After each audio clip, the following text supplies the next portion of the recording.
ఒక్కసారి ఉద్యోగంలో చేరిన తర్వాత చాలాసార్లు మన పని గంటలు అయిపోయిన తర్వాత బాస్కి రెగ్యులర్గా మనం టచ్లో ఉండాల్సిన అవసరం ఉంటుంది. అంతేకాదు ఏ డౌట్ వచ్చినా మనకు కాల్ చేస్తారు, అర్ధరాత్రి పూట కూడా మెసేజ్ చేస్తారు, రిప్లై ఇవ్వాల్సి వస్తాయి.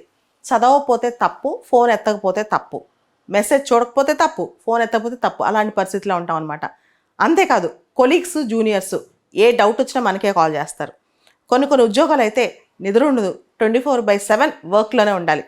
అసలు ఇలాంటి సందర్భాల్లో వర్క్ లైఫ్ బ్యాలెన్స్ సరిపోతుందా, మనకి నిద్ర సరిపోతుందా, సోషల్ లైఫ్కి టైం ఉంటుందా, ఫ్యామిలీ లైఫ్కి టైం ఉంటుందా?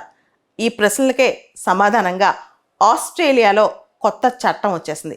ఆ చట్టం సోమవారం నుంచి ఎన్ఫోర్స్మెంట్లో కూడా వచ్చేస్తుంది. Right to ignore. మన బాస్ కాల్ చేస్తే మనం ఆ కాల్ని ఇగ్నోర్ చేసేయచ్చు. మన వర్క్ అవర్స్ తర్వాత ఆ కాల్ని పట్టించుకోవాల్సిన అవసరం లేదు. Right to disconnect from work related things అనమాట. అంటే మనకు పనికి సంబంధించిన ఎటువంటి దానిలో మనం డిస్కనెక్ట్ అయిపోవచ్చు. ఏదన్నా అన్రీజనబుల్ థింగ్స్ అంటే మన నేచర్ ఆఫ్ వర్క్ కానీ, మన ప్రొఫైల్, జాబ్ ప్రొఫైల్ కానీ, దానిలో ఎప్పుడన్నా అర్జెంట్గా ఏదైనా రోల్ ప్లే చేయాల్సి వస్తే అప్పుడు ఫోన్ ఆన్ చేసి పెట్టుకోవచ్చు, అప్పుడు వాళ్ళకి రెస్పాన్స్ ఇవ్వచ్చు. కానీ ఆస్ట్రేలియాలో ఇప్పుడు right to get disconnect from work after working hours. Working hours అయిపోయిన తర్వాత మనం వర్క్కి ఇంకా పూర్తి స్థాయిలో డిస్కనెక్ట్ అయిపోవచ్చు. అంతేకాదు వర్క్ రిలేటెడ్ కమ్యూనికేషన్, మనకి మెసేజ్లు, పొద్దాక సౌండ్స్, ఇవన్నిట్లో నుంచి కూడా వాటిని ఇగ్నోర్ చేయొచ్చు, డిస్కనెక్ట్ అయిపోవచ్చు అనమాట. అయితే ఇలాంటి చట్టం తీసుకురావడం ఆస్ట్రేలియానే మొదటి కంట్రీ కాదు. యూరోప్లో ఫ్రాన్స్, జర్మనీ ఈ దేశాలు కూడా మీ ఫోన్ స్విచ్ ఆఫ్ చేసేసుకోవచ్చు, వర్క్ రిలేటెడ్ ఫోన్ ఆపేసుకోవచ్చు కూడా వర్కింగ్ అవర్స్ అయిపోయిన తర్వాత. ఇలాంటి చట్టాలు వాళ్ళకి ఎప్పుడో వచ్చేసాయన్నమాట, ఇప్పుడు ఆస్ట్రేలియాలో వచ్చాయి.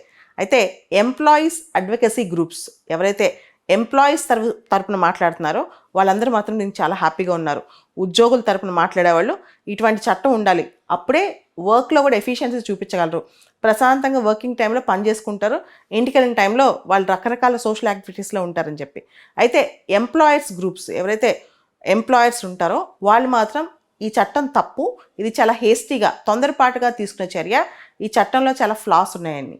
అయితే గవర్నమెంట్ కథనం ప్రకారం ఆస్ట్రేలియన్ గవర్నమెంట్ ఏం చెప్తుందంటే కొన్నిసార్లు అన్రీజనబుల్గా, అంటే ఏదైనా పెద్ద రోల్ ఉంది, టాస్క్ ఉంది, రేపటి లోపల కంప్లీట్ అయిపోవాలి, ఏదైనా నిజంగా అన్రీజనబుల్గా నువ్వు డిస్కనెక్ట్ చేయొద్దు.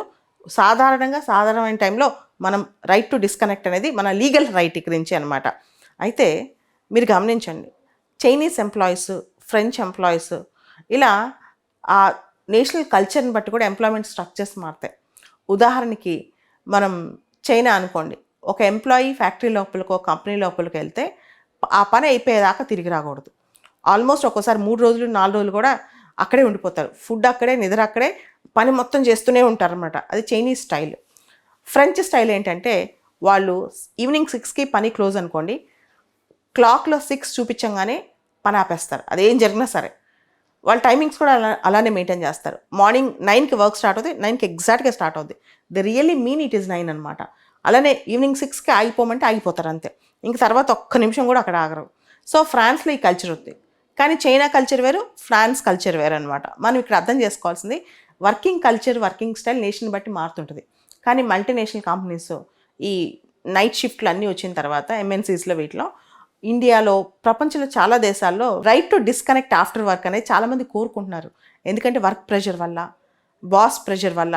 బాస్ ఏం చేస్తుంటారు, ప్రతి క్షణం మనం ప్రతిదాన్ని మానిటర్ చేయాలి, ప్రతి క్షణం మనం అవైలబుల్గా ఉండాలి, ప్రతి క్షణం వాళ్ళు ఇచ్చిన కాల్స్కి, వాళ్ళు ఇచ్చిన మెసేజ్కి రెస్పాండ్ అవ్వాలి. ఇదంతా అంత పాసిబుల్ అనే పని కాదు. ఎందుకంటే మనిషి జీవితం ఒకసారి వస్తాయి, దానిలో వర్క్ అవర్స్ తర్వాత మిగతా అవర్స్ అన్నిటిని బ్యాలెన్స్ చేసుకోవాలి. ఈ మధ్య కొత్తగా ఒక లైన్ పెడుతున్నారు, 8+8+8 అని. చాలామంది దీన్ని ట్రెండ్ కూడా చేస్తున్నారు. 8 hours work, 8 hours sleep are rest, 8 hours family, friends, social activities. So everyday 24 అవర్స్లో 8+8+8 అంటున్నారు. సో ఇది అన్ని వేళ అన్ని రోజులు సాధ్యం కాకపోయినా దీన్ని బ్యాలెన్స్ చేసుకుంటే లైఫ్లో అన్నిటినీ ఆస్వాదించిన వాళ్ళం అవుతాం.